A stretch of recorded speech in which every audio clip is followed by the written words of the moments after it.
Selamat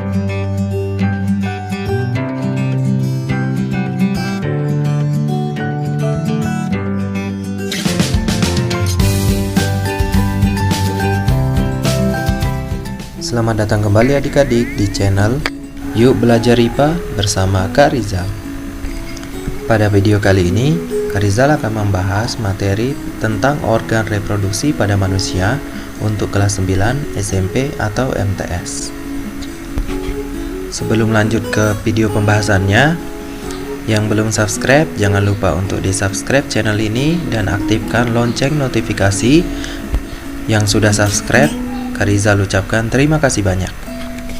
Mari kita langsung ke pembahasan materinya. Disimak baik-baik ya adik-adik. Yang pertama, kita bahas organ reproduksi pada laki-laki. Nah, organ reproduksi pada laki-laki terbagi menjadi dua bagian. Yang pertama, ada alat kelamin luar, yang kedua, ada alat kelamin dalam. Nah, untuk alat kelamin luar di sini ada penis, skrotum, dan kemudian untuk alat kelamin dalam ada testis, epididymis, vas deferens, specula seminalis, kelenjar prostat, kelenjar chopper, dan yang terakhir uretra. Yang pertama, kita bahas penis. Nah, di sini sudah Kak Rizal cantumkan gambarnya supaya adik-adik bisa tahu mana namanya penis dan organ-organ reproduksi lainnya. Kalau dilihat dari gambar yang ini, nah ini adalah penis. Nah, kemudian untuk fungsinya, penis berfungsi sebagai alat kopulasi atau berhubungan seks. Selain itu, penis juga dapat disebut sebagai alat pengeluaran sperma dan juga urin atau disebut dengan air kencing. Kemudian yang kedua ada skrotum. Dari gambar skrotum ini. Nah, skrotum ini adalah kulit berbentuk kantong-kantong longgar yang menggantung di belakang penis. Nah, di dalamnya itu terdapat testis atau buah zakar. Nah, fungsi skrotum itu tersendiri. Yang pertama adalah melindungi testis. Kemudian yang kedua, mengatur suhu testis agar sesuai untuk produksi sperma. Nah, jadi untuk skrotum ini ketika pada suhu dingin, maka kantongnya atau kulitnya ini akan mengkerut atau menaikkan kulitnya sehingga untuk menghangatkan dari testisnya sendiri. Kemudian ketika di suhu panas itu sebaliknya, dia akan menggelendong atau menurunkan kulitnya. Nah, untuk produksi sperma secara normal, suhu testis itu harus lebih rendah daripada suhu tubuhnya. Nah, jadi seperti itu. Kita lanjut ke organ reproduksi yang ketiga, ada testis. Nah, dari gambar testis adalah yang ini. Laki-laki memiliki satu pasang testis atau dua buah testis. Testis berfungsi sebagai tempat untuk memproduksi sperma, kemudian sebagai tempat produksi hormon testosteron. Nah, hormon testosteron ini adalah hormon seks utama pada laki-laki. Kemudian organ berikutnya ada epididymis. Epididymis bisa dilihat di gambar sudah saya tunjukkan. Epididymis ini berfungsi sebagai tempat penyimpanan sperma sementara, dan ketika disimpan sementara itu terjadi pematangan sperma. Kemudian organ selanjutnya ada vas deferens. Vas deferens, adik-adik bisa lihat di gambar, itu adalah yang seperti saluran. Nah, jadi vas deferens itu berfungsi untuk mengangkut sel sperma yang sudah matang. Nah, tadi di epididymis itu terjadi pematangan. Jika sudah matang, maka akan diangkut sperma tersebut oleh vas deferens.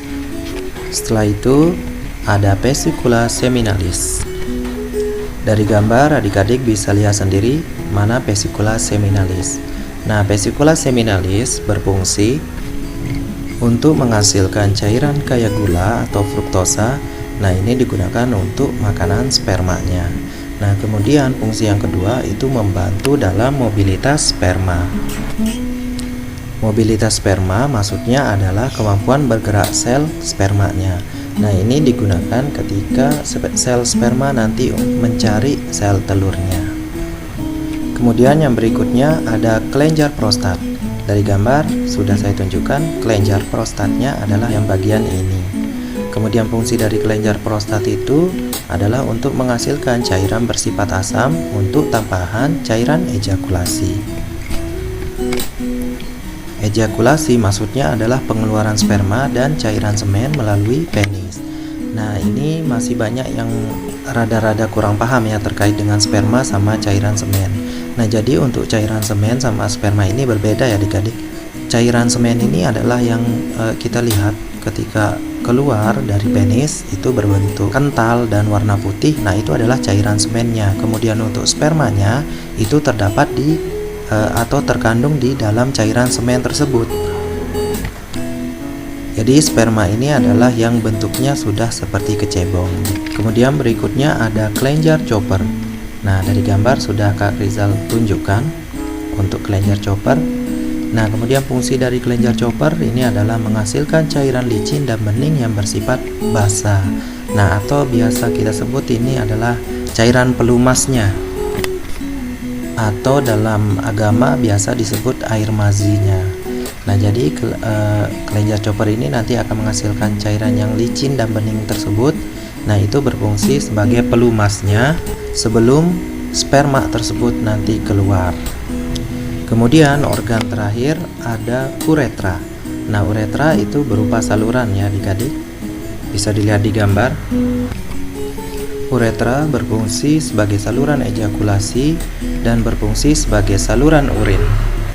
Mungkin ada yang masih berpikir bahwa uretra ini kan satu saluran dengan ejakulasi sama pengeluaran urinnya. Nah, lalu kenapa kok ketika kita kencing